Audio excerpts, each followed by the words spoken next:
You are on air. Now. I know. I'm live. I'm live. Okay.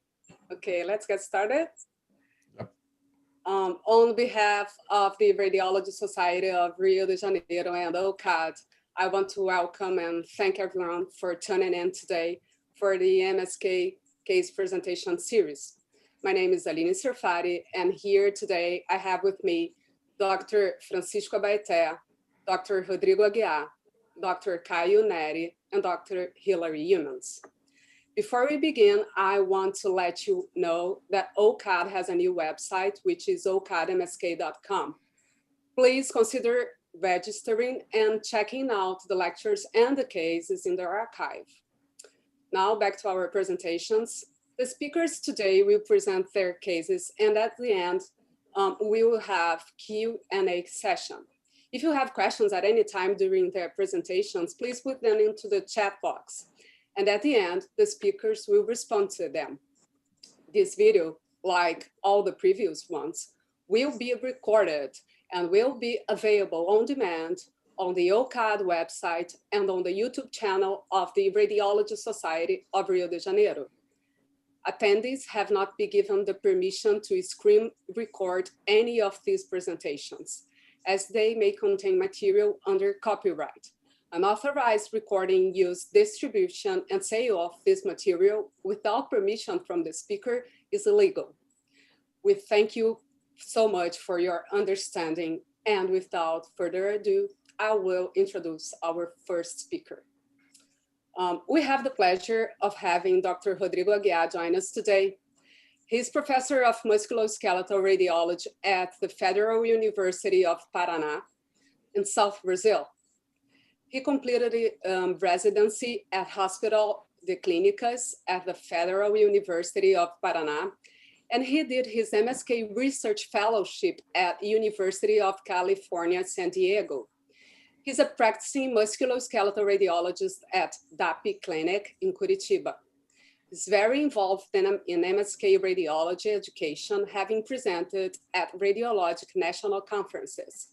He has also authored several peer-reviewed scientific articles and co-authored book chapters. We are delighted to have him here today. And with that, I'll turn it over to him. Please, Rodrigo, share your screen. Okay, let me just screen. Okay, can you see my screen? Yeah, I do. Yeah, so thank you very much, Aline, for your kind introduction. I want to thank Aline and Hilary for organizing the meeting, invite me to be part of the speakers team of today.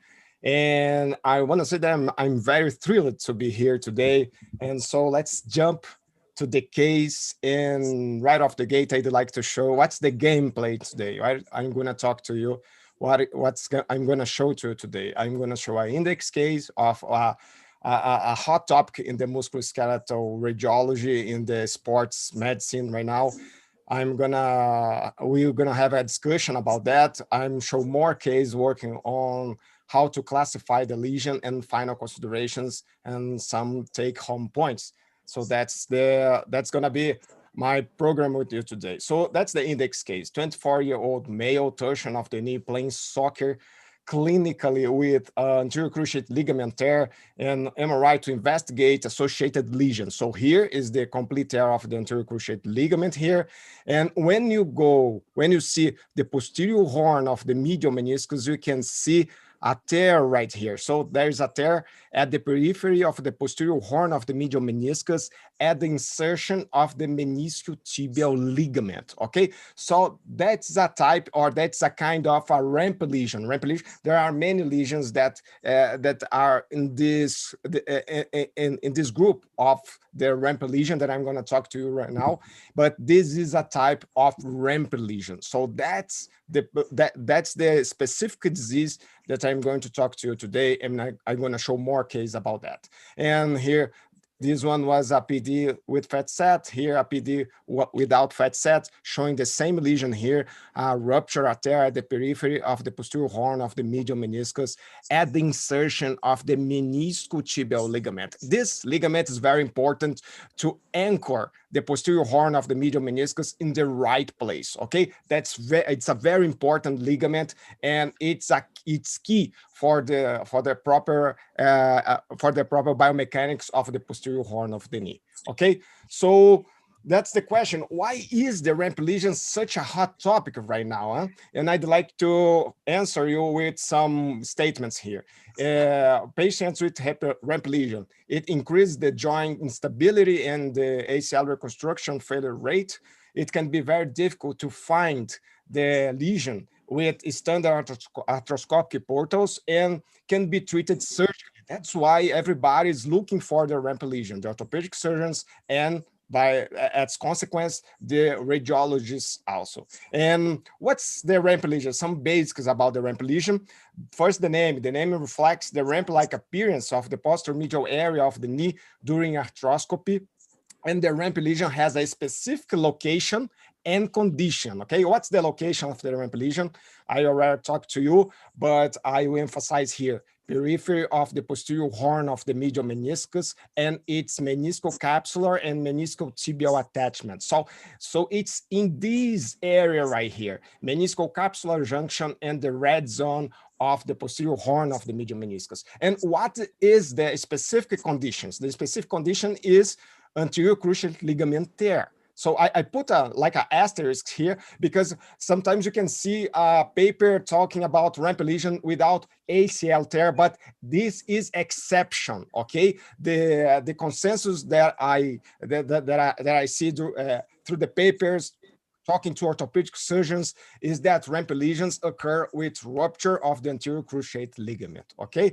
So the ramp lesion occurs in about 90 to 24% of the patients with ACL tear. It's greater in chronic ACL tear conditions than acute ACL tear, but occurs in a lot of acute anterior cruciate ligament tears as well, okay? So here, actually, the ramp lesion is a general term for a group of lesions that can occur in this area. We have the meniscocapsular tear or separation, the longitudinal vertical peripheral tear of the meniscus that can be partial or complete, and the meniscotibial ligament tear. So here, these are the main lesions that we can notice, that you can see in patients with ramp tear, with ramp lesion. So, in about the magnetic resonance imaging, how about imaging? Well, the recent papers have shown the MRI is a good method to find out the ramp lesion. The earlier papers, they stated that the MRI were not a good method, but the later papers, or the more recent papers, they talk that the MRI, it's a very good method to find the ramp lesion. And here I have two indications of the paper to read more about the correlation with MRI and ramp lesion. And this is for 220, and this one is for 221, including Abaete, Dr. Abaete, who is going to talk in this conference as well. And talking more about the lesion, the ramp lesion. Sometimes it's difficult to separate meniscocapsular tear and peripheral vertical meniscal tear. The best case scenario is a high signal on fluid sensitive sequences on the menisci or in the meniscocapsular junction. So we can call it a tear. And be aware of the posterior tibial plateau bone marrow edema. It's a marker of a ramp lesion, and be aware of this sign on the MRI of the knee. And can we classify it? Can we classify the ramp lesion? Yes, we can. And here is the traditional classification to know. Here's the paper. And the type 1 lesion is the lesion that gets the the meniscocapsular insertion here. And so type 1 is a meniscocapsular tear. Type 2 is a partial superior meniscal tear.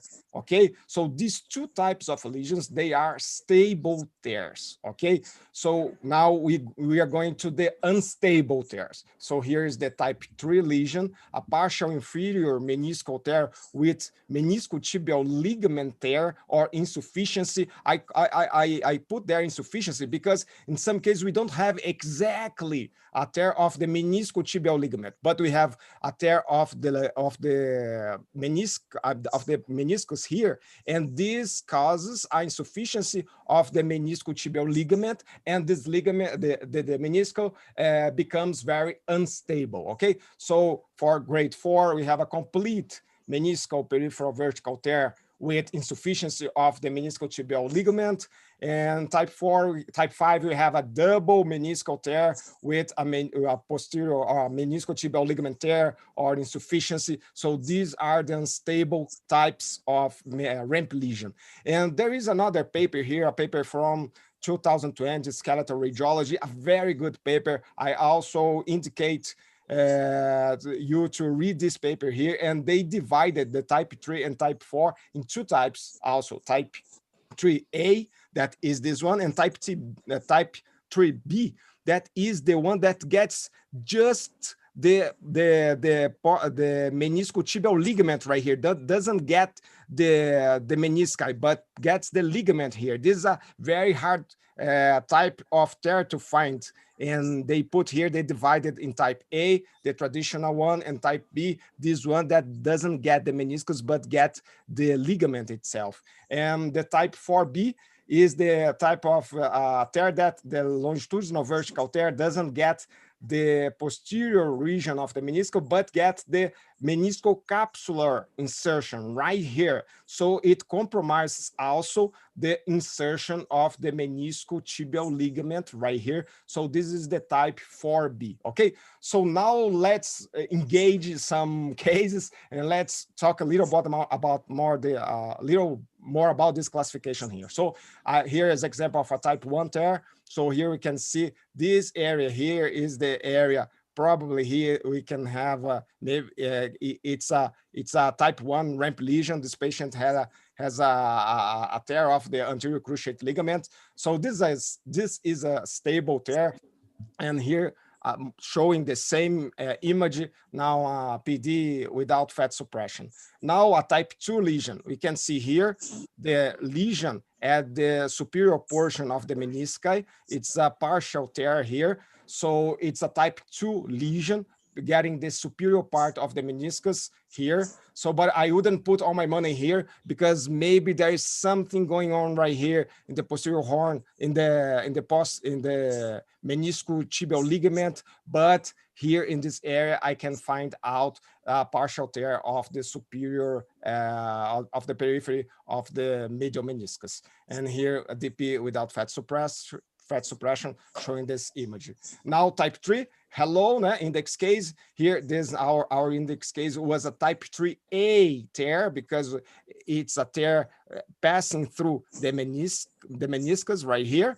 And the type 3B tear, look this one. We don't see, we can't see the tear in the menisci, but we see the irregularity at the meniscotibial ligament right here, and the anchor of the posterior horn of the meniscus is compromised right here. Look, you can notice in almost all these cases, you can see the bone marrow edema in the posterior tibial plateau right here.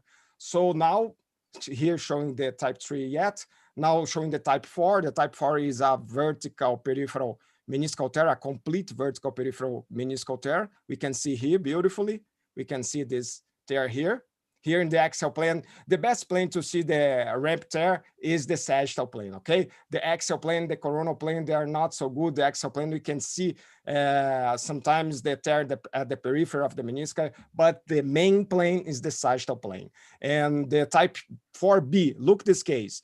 this case, we can see a rupture, I mean, a meniscocapsular rupture right here, but this tear, it continues down until the area of the insertion of the meniscotibial ligament right here. So this is not just a meniscocapsular separation like a benign lesion or a lesion type 1. This is a type 4B, because we have lesion, we can see the lesion of the meniscotibial ligament right here. So here is the lesion. It seems to be a type 1, but it's not. It's a type 4B, according to that last paper of the skeletal radiology from 2020. And here with PD without fat suppression showing the same image. And now the type 5, we can see double tear of the posterior horn of the medial meniscus. Here you can see beautifully. You have to be careful. This patient already, it's a post-operative case, and we have to be extremely careful because sometimes it's just a meniscal repair. This patient, he hadn't a meniscal repair, so that's why I'm confident to state here that this is a type 5 ramp lesion right here. Okay, so here it's showing the same image again, PD with fat suppression, showing the double tear of the posterior horn of the medial meniscus. So just a pitfall that I'd like to relate to talk to you: the meniscocapsular ligament does not insert directly at the upper margin of the meniscus. There is a superior recess right here that can simulate lesion. So this is a pitfall on the MRI of the knee. So here it's a normal recess. This is not a ramp lesion, okay? And so normal recess, stay calm and put your weapons down in this case right here. And here are the take-home points and a few tips that I'd like to give to finish off my presentation. The ramp lesion is formed by different types of lesions at the periphery of the posterior horn of the medial meniscus and its capsular attachments. We must look for it actively in case of anterior cruciate ligament tears, acute and chronic. It can complicate the post-operative results of anterior cruciate ligament reconstruction, especially the unstable lesions, the type 3, 4, and 5. It can be hard to find during arthroscopy, so we have to make the call. We will help the orthopedic surgeons when we put even our doubt in the report. Be aware of the normal superior articular recess. It's a pitfall. Keep your eyes on the bone marrow edema at the tibial plateau because it's a marker for a ramp tear. And reporting the lesion, describe the lesion. That's the first thing. Describe the lesion. Okay, and if you are in doubt, open your heart and put the possibility of the ramp tear in your report.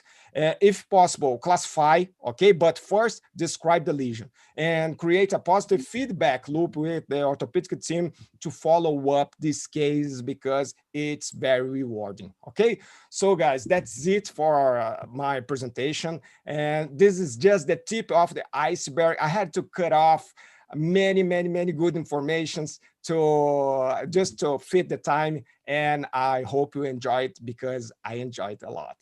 Thank you, guys. Thank you so much, Rodrigo. It was very enriching for all of us. Thank you very much. Now I'm introducing Dr. Hilary Youmans. She's a professor of radiology at Albert Einstein College of Medicine. Currently, she works at Lenox Hill Radiology and Imaging Associates. She's been actively involved in several radiology societies, serving non-central committees. She has also authored or co-authored original research and review articles, book chapters in all aspects of MSK radiology. She's one of the administrators of OCAD, which is an international online MSK case sharing forum, which has grown from fewer than 200 to more than 1,000 members during her service. She's focusing efforts on expanding the role of OCAD in international outreach, bringing education, diagnostic support, and fostering collegiality among musculoskeletal radiologists around the world. With that, Hilary, please share your screen. Thanks, Helena.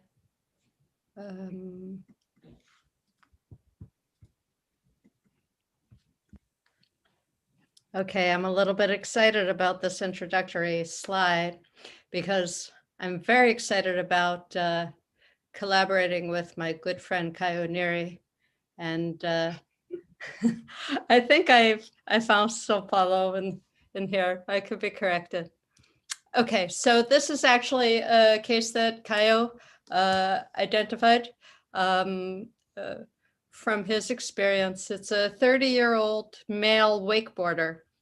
He presented after 3 days of severe disabling pain that followed his wakeboarding injury. And what happened was during the wakeboarding jump, there was a dry area on the ramp that grabbed the board and jerked his foot.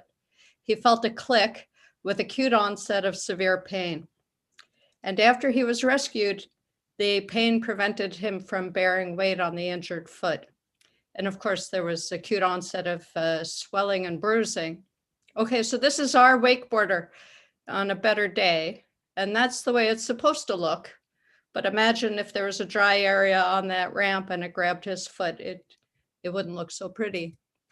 So on presentation, he had bruising at the plantar and dorsal aspect of his foot and pain on pronation and supination, although range of motion was preserved and there was no appreciable deformity.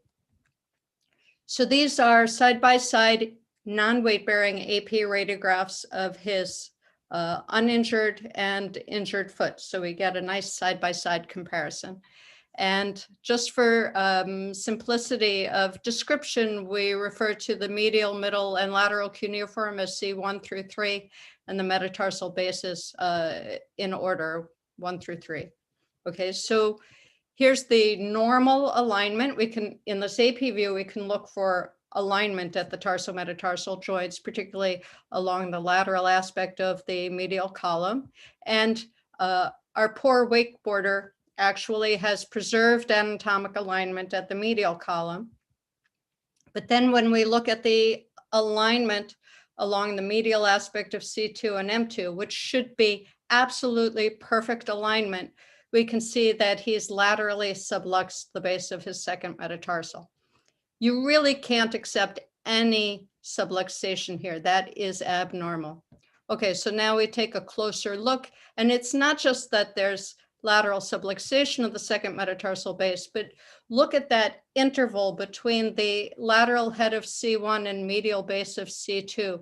That's a very important area to look at because widening of that interval indicates injury to the Lisfranc ligament.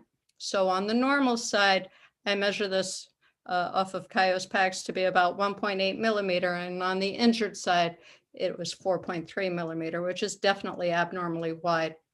The oblique view allows us to look at alignment at the third tarsometatarsal joint, which is absolutely perfect on the uninjured side. And we can see that there's also a similar degree of lateral subluxation of the third metatarsal base. The lateral injured foot is on the right now, uninjured is on the left. And most obviously, we can see the diffuse midfoot swelling. Remember, there was swelling and ecchymosis, not a surprise. On the uninjured side, there's no swelling. But if you look carefully and identify the cortical contours to know who's who, we find the first metatarsal, and then we can find the second metatarsal, and we see that there's actually slight dorsal subluxation of the second metatarsal base. Lisfranc injury, we can commonly see dorsal subluxation, not in addition to lateral subluxation of the second metatarsal. And there's normal alignment on the uninjured side. So this is just looking what we expect for normal alignment on a lateral view, and ideally it should be weight bearing. There's no tarsal metatarsal malalignment. And then the plantar cortex of the medial cuneiform should be superior cranial to the plantar border of the fifth metatarsal base. Because with Lisfranc injury, you can flatten the arch. So just to review, what is the Lisfranc articulation? It's comprised of all of the cuneiforms and the cuboid and each of the metatarsals. There are 3 columns. The medial column is the first raise, middle column is the second and third cuneiforms and metatarsals, and lateral column is the cuboid and fourth and fifth metatarsals. There are It's a network of intertarsal, intermetatarsal, and tarsometatarsal ligaments. But the key is that there's actually no M1, M2 intermetatarsal ligament. And why is that? That's in order to preserve a greater degree of sagittal range of motion of the medial column. So instead, we have this Lisfranc ligament complex. And it's a complex because there are multiple components. There's a dorsal component, the central interosseous components, which is what I think most people recognize as the Lisfranc ligament, and then the plantar components. And these span the medial cuneiform and primarily the second metatarsal base. So just to be clear, there are two different types of Lisfranc injuries. There's the high energy mechanism. This is, major automotive crashes, falls from heights. This is direct force with fracture displacement, and it's actually rare. In the United States, it accounts for 2% of foot fractures.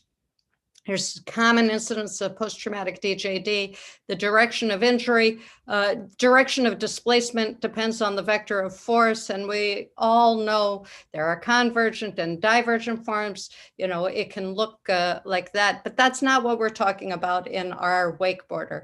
Our wakeboarder suffered what we call a midfoot sprain. In general, it's thought of as a sprain to the Lisfranc ligament complex without fracture, although you can have typically radiographically occult small avulsion fractures. This is primarily a sports injury, and unlike the high energy mechanism Lisfranc injury, it's not uncommon. And the problem is that there's a high incidence of persistent disability, with up to 18% of these athletes unable to return to sport. This is due to indirect force, with either forefoot abduction or forced plantar flexion of the foot. Okay, so this is what we're talking about. Now, in the imaging literature, you'll find this classification system, which they commonly talk about, the Nunley-Vertullo classification. And they assign stage of injury based on weight-bearing radiographs, with stage 1 being normal radiographs. And then stage 2 and 3 is highlighted because this would be considered surgical, and there's increasing stage depending on the degree of diastasis at the proximal first intermetatarsal space and whether or not the arch is flattened. We're told that comparison weight-bearing radiographs are helpful, right? Because it's easier to see asymmetry. And here I would argue that we should be able to identify the abnormality here without the normal comparison, but it does make it very obvious that we have this asymmetric widening of the C1-2 and M1-2 interval at the clear lateral subluxation of the second metatarsal base. But when I was discussing this with Dr. Neary and asking him about the Nunley-Vertullo classification and whether or not they actually get weight-bearing radiographs in these people, he said, it really doesn't work all that great in clinical practice. And in my experience, and for many years I was at a level 1 trauma center, we really couldn't get these patients to weight bear. They're just in too much pain. So for the most part, even though we recommend weight-bearing radiographs, we don't often get them. Okay, so just to get back to the common radiographic findings that we're looking for is the malalignment, sorry, that's a typo, between C1 and M2 with lateral displacement of the second metatarsal base. This is the most frequent and reliable radiographic indicator of Lisfranc injury. Sorry. So that when that interval is more than 2 millimeters, that indicates Lisfranc injury.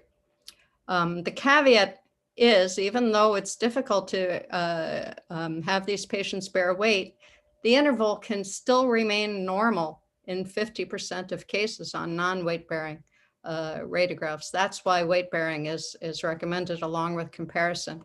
There's a tiny little cortical avulsion. This is called a flex sign. It can come either from the head of the cuneiform or the second metatarsal base, and that's virtually pathognomonic. Hold on, I'm covering stats.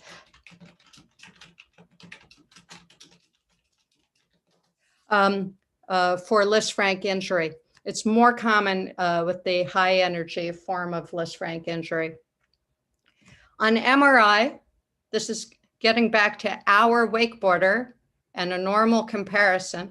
We can see this is actually C1 and the base of the second and third metatarsal.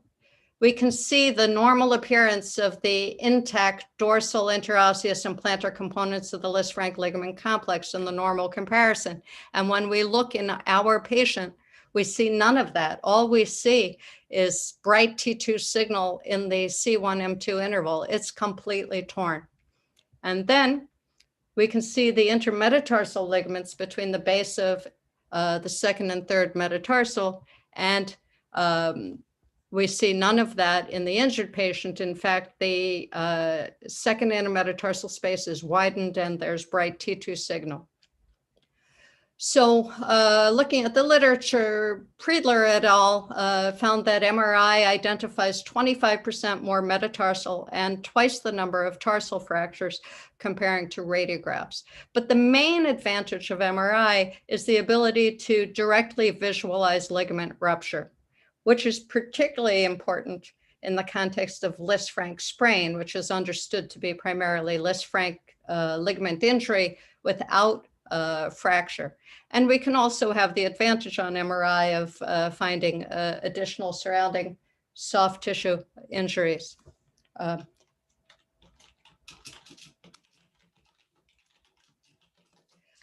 The long axis images, again, side by side, this is our wakeboarder and this is a normal comparison.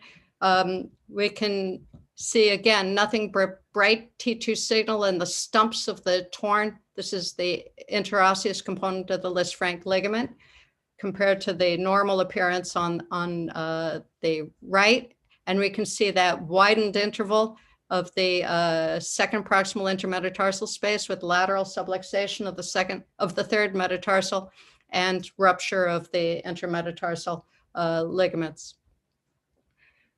We can also consider using CT. CT is more useful in high velocity trauma than Lisfranc sprain, where we're looking for fractures. In terms of evaluating that C1-M2 interval, there's no consensus. It's suggested that maybe we use the narrowest distance between the two when looking at CT to infer possible ligament injury. But where CT performs really well is identification of fractures, not surprisingly. And it identifies 50% more metatarsal and twice as many tarsal fractures compared to radiographs.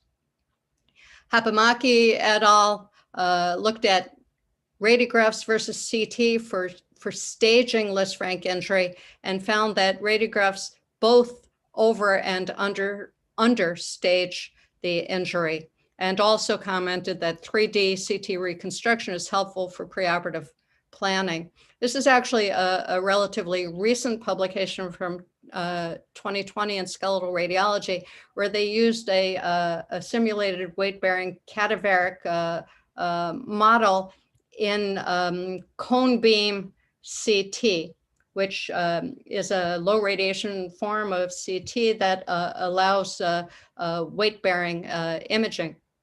And they compared normals with intact Lisfranc ligament complex with experimental disruption of either the dorsal and interosseous or all three components of the Lisfranc ligament complex. And they did this both non-weight bearing, partial weight bearing, and full weight bearing. And they found a progressively higher degree of C1-M2 interval widening with with more extensive disruption of the Lisfranc ligament complex. Not surprisingly. What is surprising is actually the relative lack of sensitivity for this widening, but there is a definite advantage to partial weight bearing without tremendous advantage between partial and full weight bearing. And at least to me, that means maybe we should, even if our patients can't tolerate full weight bearing for the radiographs, maybe there's value to having them partially weight bear whatever they can tolerate. I think this is a paper that benefited from branding. They talk about this asymmetric lambda sign. Somebody thought that the widening of the C1-M2 interval out of proportion to the C1-2 interval looked like a lambda. Silly. Okay, so just to highlight the utility of CT, this is an older case that Dr. Neary shared with me, and these are non-weight bearing radiographs again, in some gymnast who suffered an injury. And what caught the radiologist's eye was this osseous density in the proximal first intermetatarsal space that was thought to represent a flex sign. And so they went to CT, and what we find is that the 3D recon shows a slight dorsal subluxation of the second metatarsal base. The two-dimensional reformats show definite lateral subluxation of the second metatarsal base, and we can see a fracture at the lateral head of the medial cuneiform. And we realized that that radiographic ossification was not a fleck, but it was a normal os intermetatarsium. But at least it got us to the CT, and we identified the Lisfranc injury. There's always someone out there who says, what about ultrasound? Okay, so I don't routinely do ultrasound for Lisfranc injury, but very recently I had a case in which ultrasound was requested. It was a young man after basketball injury, and we had non-weight bearing radiographs that were interpreted as normal. And this is the ultrasound. Now it's obtained weight bearing, and all you can do is image the dorsal component. And this is the injured foot, and this is the uninjured foot. And we see loss of the normal echogenic contour near the cuneiform insertion of the dorsal band of the Lisfranc ligament. And the normal appearance is a very thin, taut echogenic band spanning C1 to the base of M2. Now, this is the same patient's MRI, and again, we see complete disruption and bright signal in the C1 M2 interval, complete disruption of the Lisfranc ligament complex. So, by ultrasound, we can only hope to look at the dorsal component. So what do? We have to find our bony landmarks. We start with the probe over the proximal metatarsals and translate down until we can find the head of the medial cuneiform. We know we're over the dorsal band of the Lisfranc ligament complex. So there's a nice reference that looked at 10 patients, is a little bit all over the place. They all had radiographs. Most were weight bearing. 3 had CT, 3 had MRI, and 3 had surgery. So it's a mishmash. And this is in the best of hands from University of Michigan. They had 3 false negative ultrasound, meaning that the dorsal band was intact and it looked normal. 3 of them showed actual thickening of the dorsal band without disruption.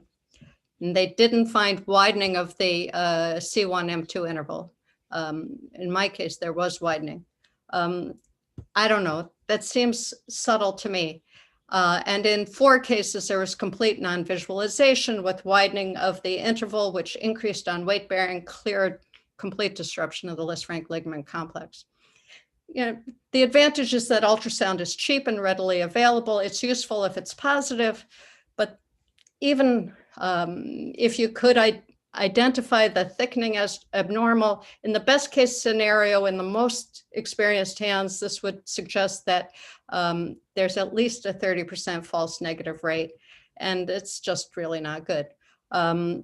Mechanism of injury for Lisfranc sprain is the forefoot resting on the ground with either an inversion force to the hind foot in 30% of Lisfranc sprain, where the dorsal ligament tears first, and then with progressive force, it'll propagate to the interosseous and maybe the plantar component.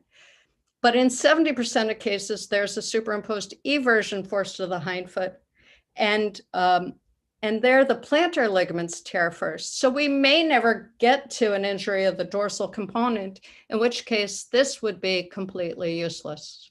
So take home point, ultrasound alone is really not good enough. Okay, that's my part. And now my friend Dr. Neri will discuss the surgical management of Lisfranc injury. He is an associate professor at Federal University of Sao Paulo, Brazil. He's a foot and ankle surgeon at Albert Einstein Jewish Hospital of Sao Paulo. He's the past president of this society, and he's the past president of that society in Brazil. Okay, Caio, take it away. Thank you. Thank you. I have to stop sharing my screen. Sorry. There we go.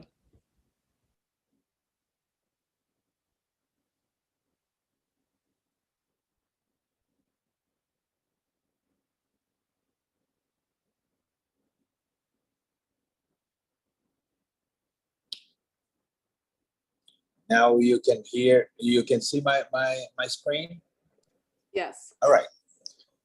I would like to thank Dr. Hilary Yeomans and Aline Safadi for the opportunity to be here with you today. I will discuss with you the surgeon's perspective on subtle Lisfranc joint injuries. These are my disclosures. As previously mentioned by Dr. Yeomans, there are different types of Lisfranc injuries according to the amount of energy and direction of the forces applied to the region during the trauma. We'll focus on those injuries produced by low energy and indirect forces that can result in pure ligament lesions. The Lisfranc joint is kept functional through the action of a set of ligaments distributed in 3 different layers: dorsal, interosseous, and plantar layers. The strongest one is the Lisfranc ligament between the medial cuneiform and the second metatarsal, as the interosseous layers, followed by the wide plantar ligament, and finally by the most delicate dorsal layer. The injury to the ligaments as conceived by Jeffries is due to rotational forces applied to a plantar-flexed foot while the forefoot is firmly flexed to the ground. When an inversion force is applied to the rear foot, the dorsal ligaments rupture first. If the force persists, the injury progresses into the interosseous ligament. The wide plantar ligament acts as a fulcrum, and subluxation occurs around it. This type of injury corresponds to 30% of the cases in our series. If an inversion force is applied to the rear foot, injury begins at the plantar surface of the foot, with the rupture of the wide ligament or avulsion fractures of the wedge-shaped bases of the metatarsals and cuneiform bones. With further progression of the force, the Lisfranc ligament is damaged. In these cases, the dorsal ligaments act at the front of the movement and they are preserved. This type of injury occurred in 70% of our patients. We considered the isolated lesion of the Lisfranc ligament is an extremely rare occurrence, if it exists at all.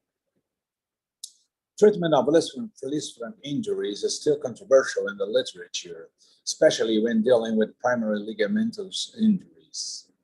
The primary goal, however, is to achieve the most anatomical and stable reduction possible.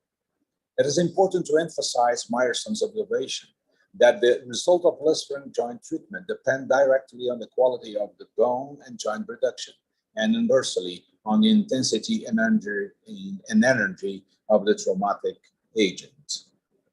The gold standard treatment option for the Lisfranc injury is the open reduction and internal fixation with conventional screws.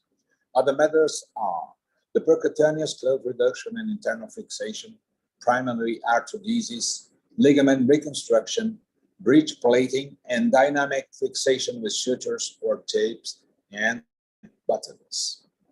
Literature is full of papers showing satisfactory results with percutaneous or open internal fixation. But there is a consensus that the only way to obtain a near anatomic reduction is through the classic open technique. Lee and Coetzee published a level 1 prospective randomized study comparing primary arthrodesis with open reduction and internal fixation for the treatment of Lisfranc ligaments injuries. After 2 years of follow-up, patients submitted to arthrodesis have higher average AOFAS scores than the open reduction group, and their post-operative level of activities was 92% of their primary pre-injury level, whereas the open reduction group reached only 65% of their preoperative level. On the other extreme, considering the joint sparing concept and based on the anatomy of the Lisfranc region, we conceived the reconstruction of the torn ligaments. After carefully determining each ligament involved, bone tunnels were created to allow the more isometric and anatomic reconstruction as possible. Through these tunnels, autologous tendon grafts were passed, usually the extensor digitalis longus tendons of the third or fourth toes, recreating the local anatomy. We operated 20 patients with this technique. After an average follow-up of 8 years, the AOFAS score was 87 points in average. 85% of the patients were considered as excellent and good results, with no pain or arthritis in the Lisfranc joint at the final observation. A large step forward, the dynamic fixation for ligaments repairs occurred when the creation of the fiber tape. In addition to the functioning as a true internal ligament reinforcement, the tape allows the penetration and nesting of the lymphocytes and fibroblasts, acting as a scaffold for a new ligament formation. In our current series, we found no cases of isolated Lisfranc ligament injury. 43% of the patients showed a combination of the lesion of Lisfranc ligament, first intercuneiform ligament, and second tarsometatarsal ligament. Another 43% added a deletion of the first tarsometatarsal ligament to the previous mentioned pattern, and 14% of the patients had additional lesions of the lateral intercuneiform ligament and the third tarsometatarsal ligament. We conceived a strategy to deal with each one of these lesions, combining our old bone tunnels with the new tape for the treatment of primary ligament lesions of the Lisfranc joint. In a biomechanical study, we compared data obtained from intact specimens with those obtained from injured ones, repaired through the conventional screw fixation or with fiber tape. The analysis demonstrated that intact ligaments are more stable than both repairs, but we did not find differences between the conventional screw fixation method and the ligament repair with fiber tape. More than offering the same stability, fiber tape guarantees the flexibility of the repair joints. Let's go back to our clinical case. Through longitudinal dorsal incisions, the main lesion areas are progressively exposed. Pronation and supination movements of the forefoot allows us to identify the torn structures and to understand the mechanism of the trauma. It is important to carefully plan each skin incision to avoid the risk of ischemia, in addition to allowing the perfect orientation of the bone tunnel and passage of the tape in order to reproduce the isometry of the injured ligaments. After an accurate joint reduction under radioscopy, bone tunnels are marked with K-wires and then drilled with a 2.5 millimeters cannulated drill bit. Using a suture passer, the fiber tape is passed through the bone tunnels following the planning base and the previously established injury pattern. Once the tape is tightened and adequate reduction confirmed, many interference screws are inserted into the bone tunnels, stabilizing the construct. Before closing the wound, it's possible to check the dynamic stability obtained with this procedure. Although mobile, the joints no longer present the exaggerated displacement and the instability observed before the ligament reconstruction.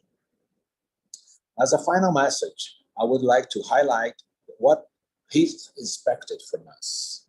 Let us start with the radiologists. Please study the local anatomy deeply. Keep in mind the trauma mechanism of these injuries. Strive to clarify the diagnosis. And please, don't miss it, because the consequences for the patients are terrible. The flat and deformed foot that ends in severe degenerative arthritis of the lesser joints could be prevented by a careful diagnosis. Please think subtle lesions. And what do we expect from the orthopedic surgeon? Be a master on anatomy.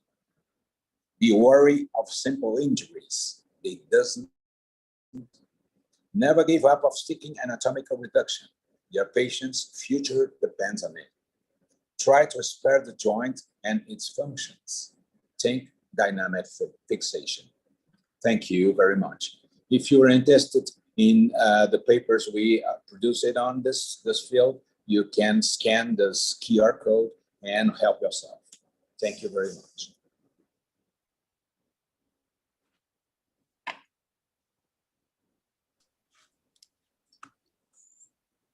Thank you, Caio. Thank you, Hilary, for the beautiful presentation.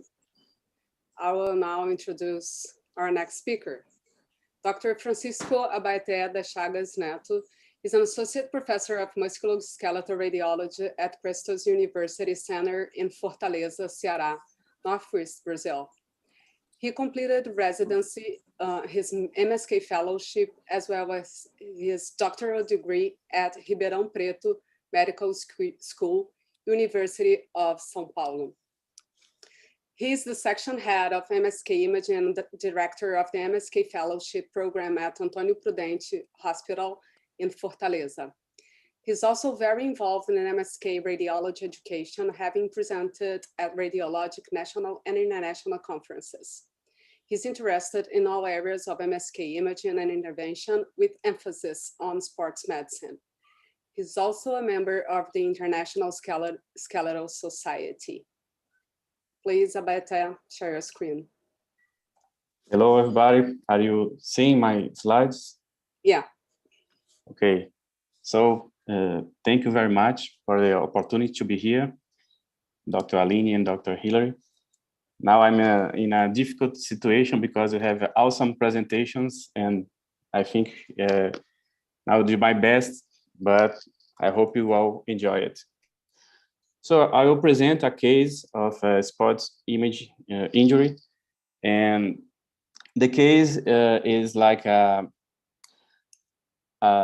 main point to discuss the role of the MSK radiologist as an active member of the team, of the sports medicine team, and how can we make the difference, okay? Because we have some anxiety about artificial intelligence and other technologies, but I would like to stress in this presentation that we can make the difference being an active part of the team.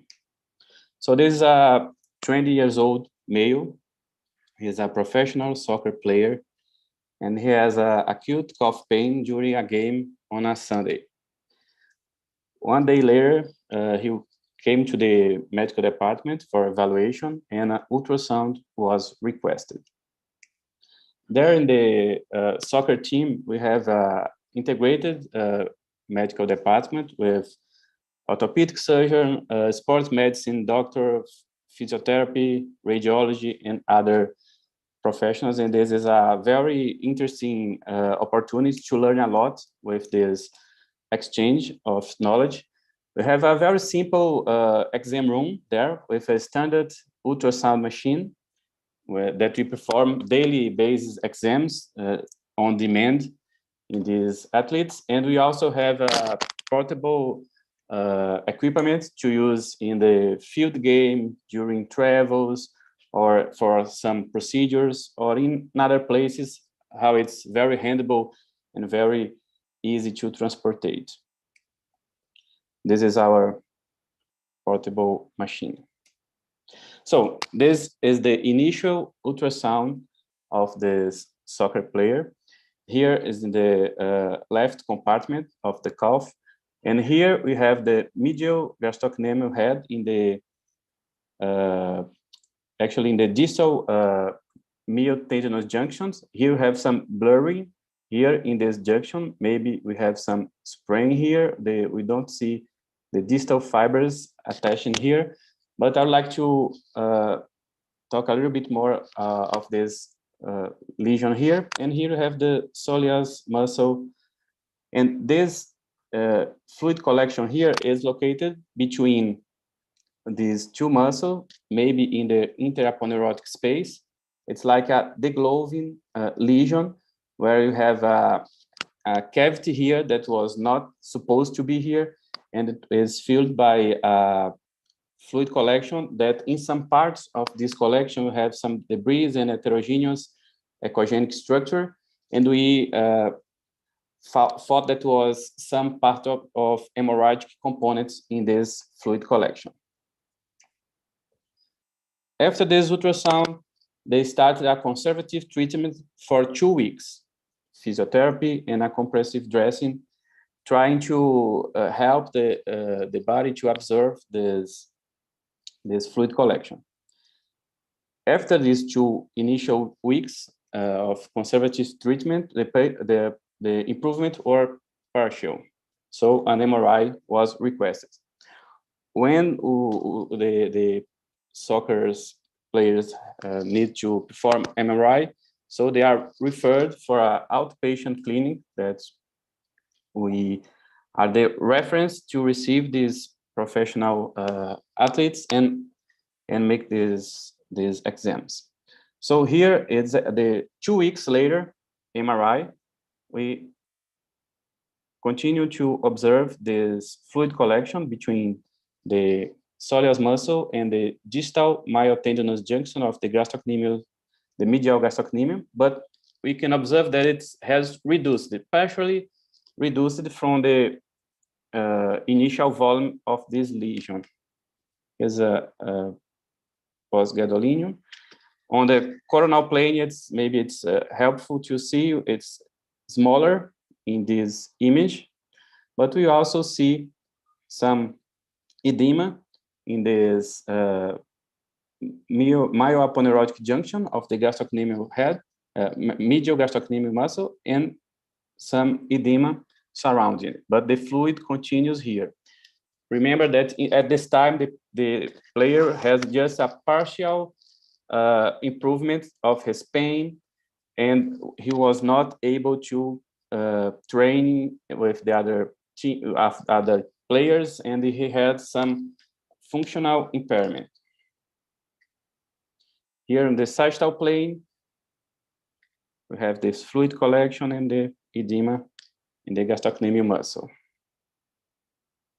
So after this MRI with partial improvement and partial reduction of the volume at the collection, he had some more 2 weeks of conservative treatment. After these 2 weeks, he started the transition. The transition phase is the phase between the medical department and the regular training of the players. So it's like the name supposed to be, the transition. At sometimes it's 1 week or a little bit more, that the players start some exercises, but not with the full range of training as the players, the regular players. But when he started the transition, he has a feeling of heaviness in the calf. He was not okay. He has some pain and complaint about this situation. And then a new ultrasound was requested. In this second ultrasound, the follow-up ultrasound, here is the gastrocnemial muscle, and here's the solear muscle. We have, again, a collection of fluid, and it has increased when compared to the MRI that I has just shown to you. So now we have a problem because we thought that he was improving, but when he starts some exercise in the transitional phase, he has an increase in the fluid collection. So as now we have 4 weeks of conservative treatment, but we don't have the complete resolution of the situation. So they indicated ultrasound guide aspiration of this collection. So here we have the patient positioned with a sterile field. Here we have an ultrasound guide. We use it some anesthetic solution to insert the needle.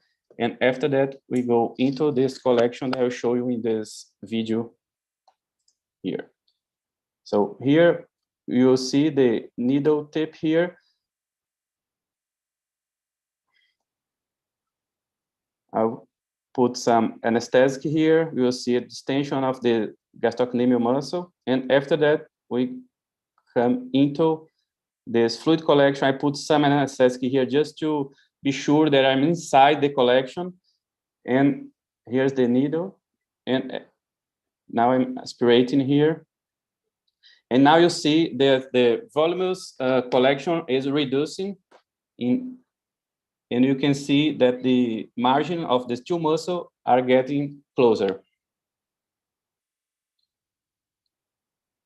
Sometimes I need to move the needle inside the collection because we have some septations and we couldn't aspirate all the content of the collection just in one point. So we need to move this needle to active and access other fluids collections inside this bigger one.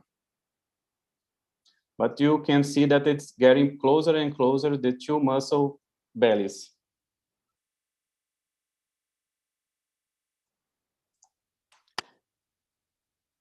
And this was the final aspect. We have here the gastrocnemius, the medial gastrocnemius muscle, here the solear muscle, and just a thin layer of fluid collection here. Maybe we was able to aspirate 90 to 90% of the whole fluid collection. This was the final aspiration, almost 20 milliliters of this hemorrhagic fluid that was inside. And also, you know that this fluid with hemorrhagic component may be a place to infection, and it displays the fibers of this tissue, and it's make difficult to cicatrize for the scarring and the fibrotic repair of the tissue. So 7 days after the ultrasound guided aspiration, he was able to pass through the transition phase. So after 7 days, he was able to do all the exercise of the transition phase. And after 2 weeks, he returned to play. So the whole treatment, we have the 4 initial weeks of conservative treatment, 1 week after guided ultrasound that he was in the transitional phase, and 2 weeks after that he returned to play. So you have 7 weeks in this treatment until he returns. So the main point of this case was that the radiologists make part of the initial diagnosis, the follow-up, and also part of the treatment using this technique in ultrasound. You can aspirate, you can make some blocks and other things. We usually just make a procedure that is not considered doping. We have always to be aware about this in professional athletes. So, for example, some substance we can't use in these procedures because we have to follow the international rules in these sports. So you have to be aware of this. If you treat these professional players, you need to know all the substances and medications that you can use and that you can't use to don't have a problem in these medical evaluations. And the radiologist can be part of the team. So we can't be just in the reading room, isolated there. We may be part of the solution, be relevant to the diagnosis and treatment of these patients and these professional players. So I really think this is a very interesting opportunity to work with this kind of patient. And also it's a way to prove and to show how can we make the difference, okay? So it was the main point of this case. It's not a rare case or a very difficult case, but it's a case that illustrates all the possibilities that MSK radiologist can be part of the patient treatment, okay? So thank you very much for this opportunity. Here are some of my social media contacts if you wanna keep in touch. Thank you very much. Thank you very much, Abaite. I'll start the Q&A with a question for you. It's from Ryan Olson. He's asking, how soon do you recommend aspirating the collection? Okay, it's a very interesting question because we don't have a specific rule. Each case we have some